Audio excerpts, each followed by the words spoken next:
Olá, aqui é a Helga. Algumas notícias através do Glória TV. Arcebispo Viganò esteve disfarçado em Munique.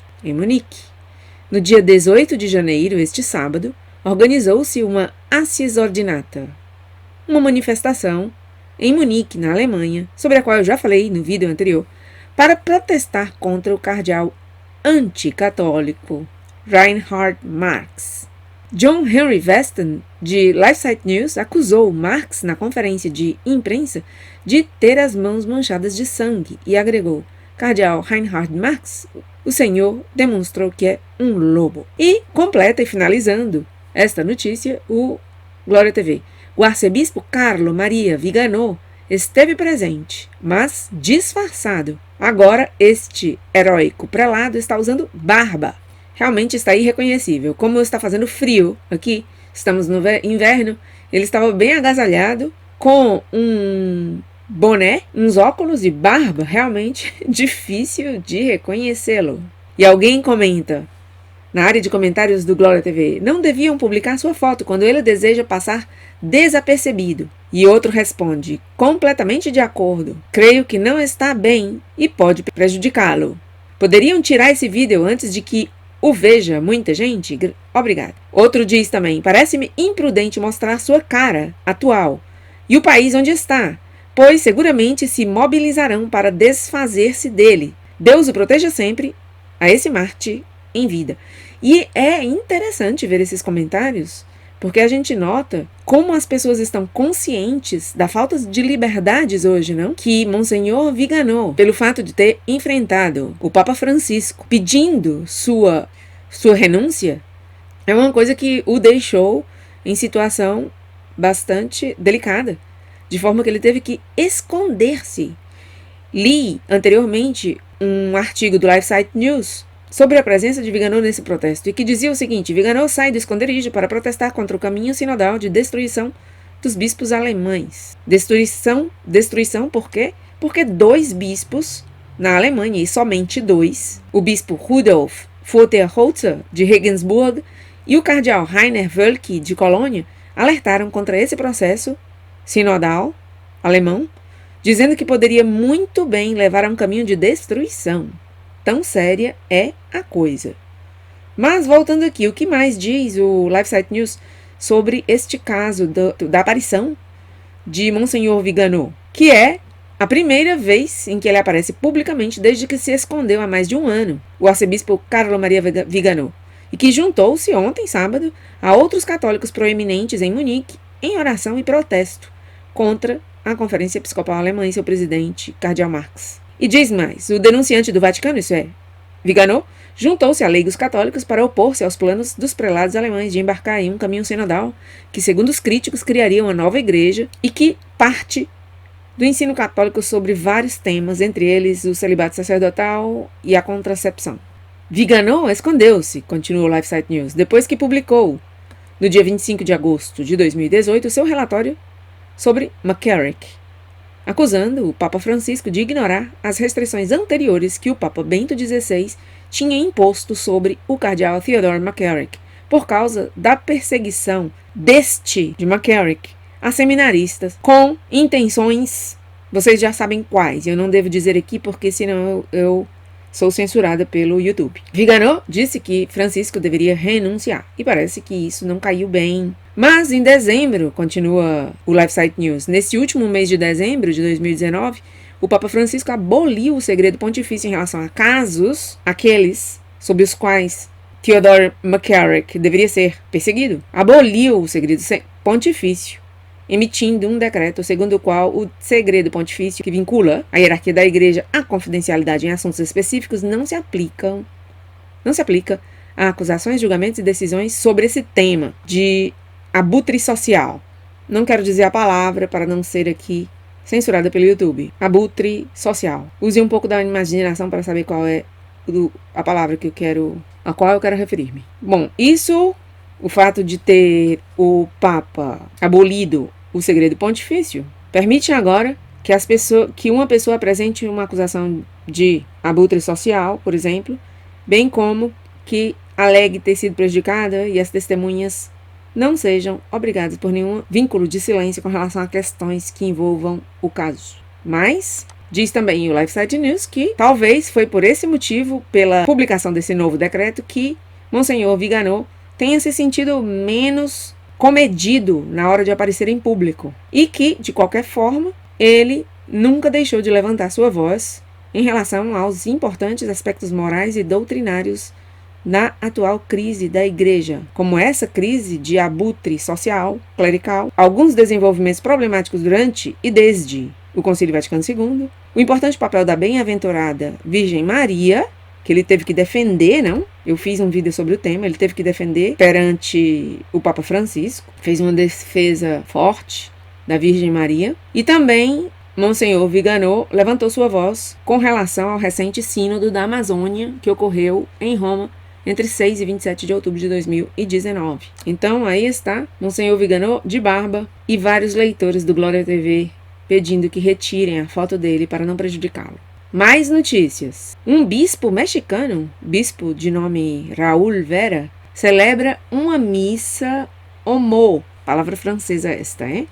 Homo. Não vou dizer a palavra toda. Homo, sabão em pó, homo. Dia 13 de janeiro foi presidida pelo bispo de Saltillo, no México, Monsenhor Raúl Vera, uma eucaristia de ação de graças para a comunidade de São Elredo, informou no dia 14 de janeiro em Twitter a diocese. A comunidade de São Elredo promove a agenda do sabão Omo. Vera é conhecido por sua debilidade pelos sabão Omo ativos. Disse que ele sempre lhes diz aos grupos do sabão Omo que não deixem de lutar, porque eles são os únicos que vão ajudar-nos a levar a cabo um verdadeiro trabalho pastoral. Monsenhor Vera co-presidiu a Eucaristia com o diácono Julián Cruz Alta, um dominicano desertor que promove os atos do sabão Omo e fundou no México o grupo Católicas pelo Direito a Decidir, que promove a contracepção. Não vou dizer nem a palavra utilizada aqui pelo Glória TV, porque a partir de agora, saibam, eu vou cuidar, porque estou tendo muita dificuldade na hora de subir os vídeos. Continua a notícia. Outro co-presidente foi o padre de cabelos longos, Adolfo Huerta, alemão, chama-se assim ele. Há anos admitiu que teve relações frequentes e que não lhe importava nada se Deus existe ou não. Adolfo Huerta, alemão.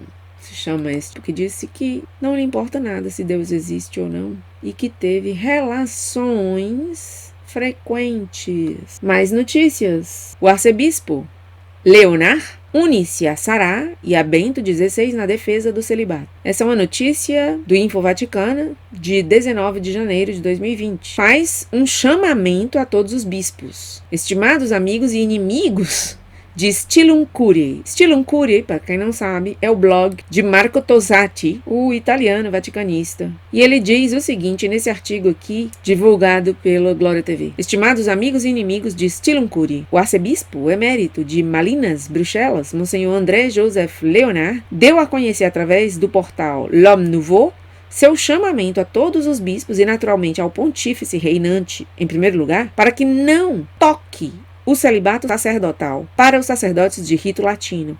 O arcebispo dá seu pleno apoio ao livro escrito por Bento XVI e o cardeal Robert Sará, do qual tanto se fala nesses dias. Boa leitura, diz Marco Tosatti. E aqui está o que escreveu o próprio arcebispo Leonard em seu portal L'Homme Nouveau. Como arcebispo emérito de Malinas, Bruxelas, me abstenho de interferir no governo das dioceses das quais fui pastor, Namur e Bruxelas. Mas continuo sendo bispo e, como tal, posso expressar minhas convicções doutrinais ou pastorais, ainda que difiram de uma ou de outra das posturas dos meus ex-companheiros de trabalho. Ainda que o tema seja novo e muito mais elevado, um Papa emérito, nesse caso Bento XVI, pode também colaborar legitimamente em um livro projetado por um cardeal e, consultando com ele, expressar suas convicções teológicas e pastorais, sem, por isso, não estar cumprindo com seu dever de discrição. Não se expressa necessariamente como sucessor de Pedro, e sua postura não tem autoridade magisterial. Mas sua palavra tem, apesar de tudo, um peso enorme. Sua ativa contribuição ao livro do cardeal Sará não é, em absoluto, um ataque ao Papa Francisco. Nem Bento XVI, nem o cardeal Sará estão criticando o Papa Francisco. Estão dirigindo a ele uma súplica, em espírito filial, sem tirar nada da sua obediência que lhe devem. Exatamente como fizeram 4 cardeais quando dirigiram ao Papa Francisco uma petição filial para que dissipara as dúvidas, suas perplexidades sobre alguns aspectos ambíguos do capítulo 8º da exortação Amoris Laetitia, isto é, aqueles que dizem respeito à indissolubilidade de um matrimônio sacramentalmente válido, com suas repercussões no acesso aos sacramentos da reconciliação e da comunhão eucarística, quando uma pessoa se encontra em uma situação permanente de convivência conjugal com outra que não é seu próprio cônjuge no Senhor. Em seguida surgiram algumas outras ambiguidades. É perfeitamente pertinente responder à pergunta de um jornalista afirmando fundamentalmente: se uma pessoa, homo, busca sinceramente fazer a vontade de Deus, quem sou eu para julgar? Pergunta essa do Papa Francisco durante um voo para jornalistas. Entretanto, dado que não está claro qual é a vontade de Deus e quais são as consequências morais, a opinião pública entende de maneira errônea, por essa resposta ambígua do Papa, que as práticas homo agora estão, para eles, legitimadas pela Igreja Católica, e isso não é verdade. Do mesmo modo, quando se assina uma declaração conjunta com um alto funcionário do Islã, coisa que fez Francisco, é também necessário, segue o arcebispo Leonard, é também necessário sublinhar de maneira positiva que o diálogo interreligioso não pode minar a absoluta unicidade da revelação cristã, segundo a qual o Deus único e trino oferece-nos seu amor salvífico na pessoa de Jesus. Isso não nos impede reconhecer os semina verbi, sementes da palavra de Deus, ou os reliquia verbi, os restos da palavra, em religiões distintas ao judeu-cristianismo. Com o recente sínodo da Amazônia, segui ele, introduziram-se outras ambiguidades, sobretudo no que se refere a uma determinada veneração da Pachamama, da Mãe Terra. Entretanto, sobre esse ponto, devemos esperar a publicação da exortação pós-sinodal. Esperamos que o Papa Francisco dissipe as ambiguidades desse sínodo nesse documento. Uma dessas ambiguidades tinha a ver precisamente com a questão do celibato sacerdotal na Igreja Católica Latina. A esse respeito, em comunhão com muitos outros bispos, aos quais eu convido a que se expressem também em sua postura firme, concordo plenamente com o chamamento que o cardeal Sará, em estreita colaboração com Bento XVI, dirige ao soberano pontífice. Temos grandes esperanças de ser escutados porque o Papa Francisco declarou claramente o apego que sente ao celibato sacerdotal na Igreja Latina. Entretanto, ao prever as exceções, que, por desgraça, como em outras questões, se universalizaram com grande celeridade, e aí parece que não continua, ficou um pouco confuso. O motivo manifestado no livro em questão é, por conseguinte, urgentemente atual e perfeitamente legítimo, diz o arcebispo Leonard. Nunca há que atacar o Papa. Ao contrário, sempre há que respeitar sua pessoa e sua missão. Mas às vezes é necessário e lícito rogar e pedir esclarecimentos. O que fazemos? Assinado André Leonard, arcebispo emérito de Malinas, Bruxelas. Nada mais pelo momento. Obrigada por estar aí e até meu próximo vídeo.